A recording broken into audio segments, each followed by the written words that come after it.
Upi kwa zukuru?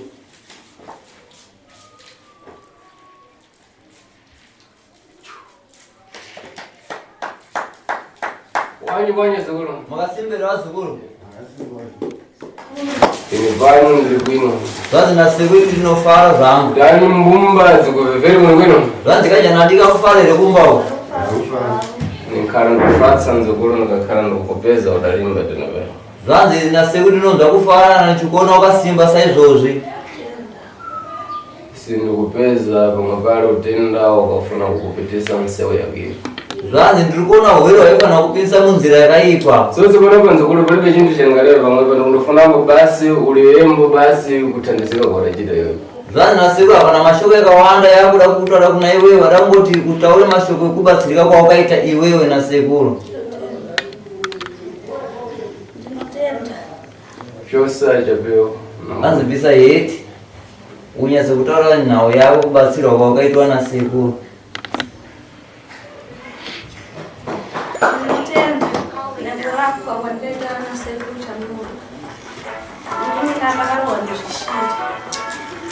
Pita wacharira wanje chingingiri chako. Kwanza inaonelea panze phone yako. Mba pendero. Angifedera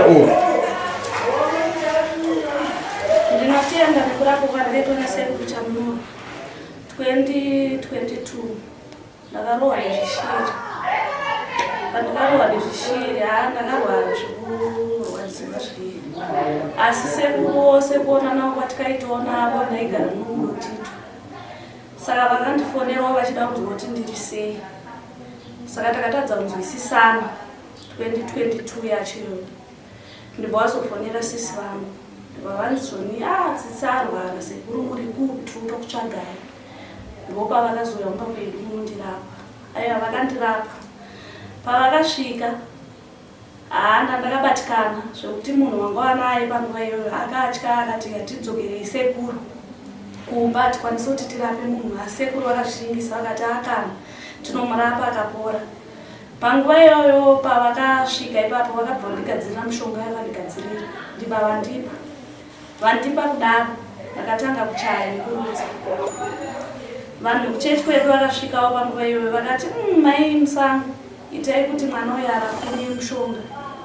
Isusu vechechi tazvitadza ievangelical chechi asi vakandibatsira panguva iyoyo ndakabva ndatanga kuchaya nekurutsa vachinditemerera mushonga yavanditemerera.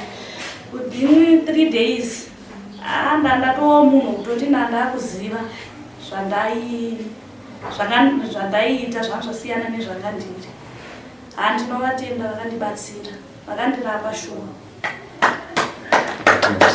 Chabwino zikuru muntu ankara kurevana mafara yache ankara li muntu wabwino pana muntu akupasira kubiri unkara kudzalini pananga akupasira kubiri akutokwana.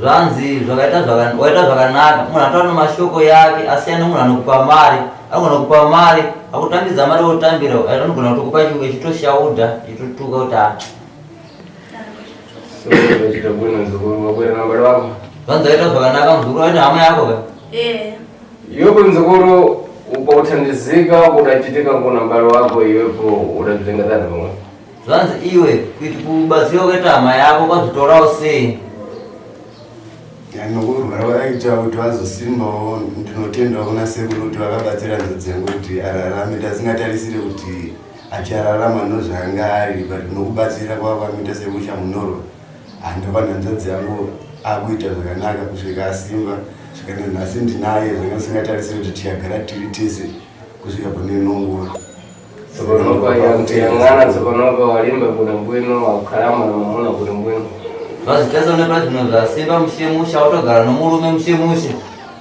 walipe muntu munangu ankhala kuyang'ana kuti paunangu mwayanga ndingiri mamuna wangu mbano ankhala zvinhu zvache zvokukwata munhu mbwino basi hakuna munhu achatasira pamberi pake kuti apo machanditora murume wangu wezvino upenyu hwake hwakufamba zvakanaka ndizvo ndinochitende panadza kuti muntu akakhala kwera kuti mbano nimuthandizi ndibamuthandizi ndozvoita sekuru kana munhu aizobatsirwa nditi sekuru ada kumubatsira zvine masimba yawo mukuthandiza zvintu zvako zvichikwata kuti bwino sekuru anokubatsira zvinhu zvako kusvika zvanyasa kufamba zvakanaka siwepo nzukuru panda kuthandiza iwepo myendo ikapisa ikabayabaya pamwe pake iwepo udaliralira tiye kugwererani Nyenda yanga kuchita zokubaya kuti zokupisa pisa kuthandiza basi.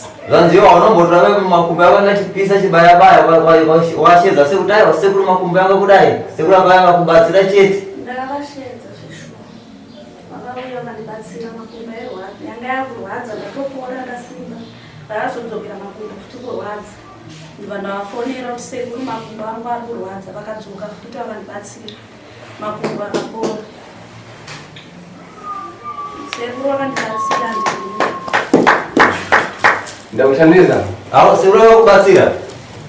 Zviro ndibachita ngepano tsopanopa wabwera na mwana wako. Zvanzi zviro zvaneta sekuru pari zvino zvawaya nomulume wako ka. Ndiribe kuthandiza iwe pamamuna wazomutenga uko.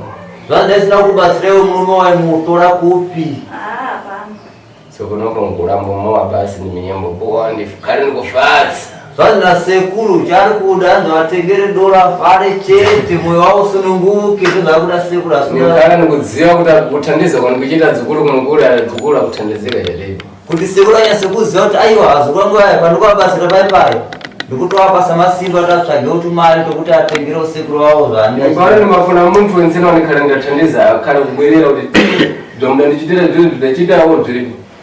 sekuru anofanira kuti sekuru kuti kana mabatsiro apaipai kuti aiwa sekuru zvamungandibatsira zve zvakaita Zvakhala zviribe kuchita kula basi zviribe kuchita ine pano kukonzera mwana wangu zvikwata murwe. kana sina kuita sekuru anokugadzira mwe mushonga zvonyasa kufamba zvakanaka futi.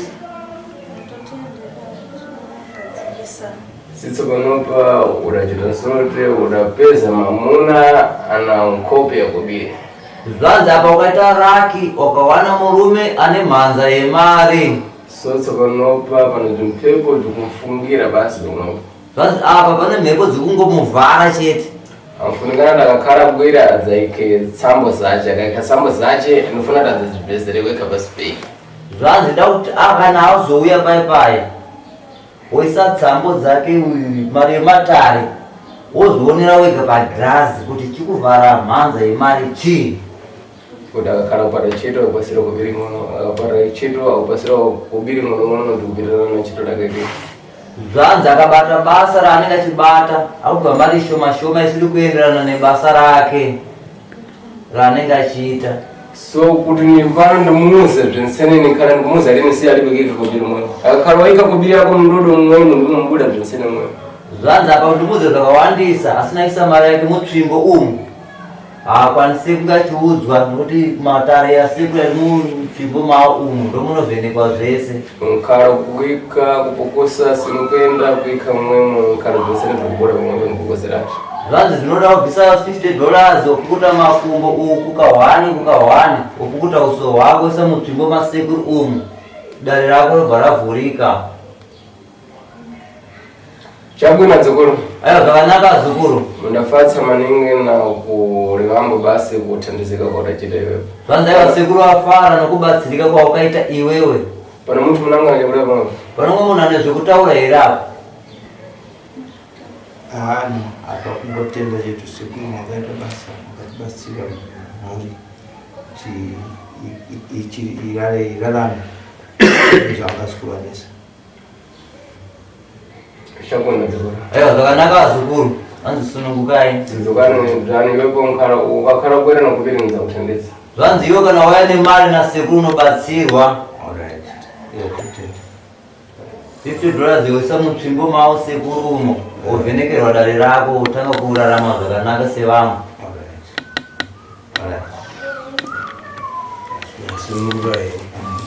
Asi zvibota zvasekuru ka. tinogadzirisa aiwa tinogadzirisa.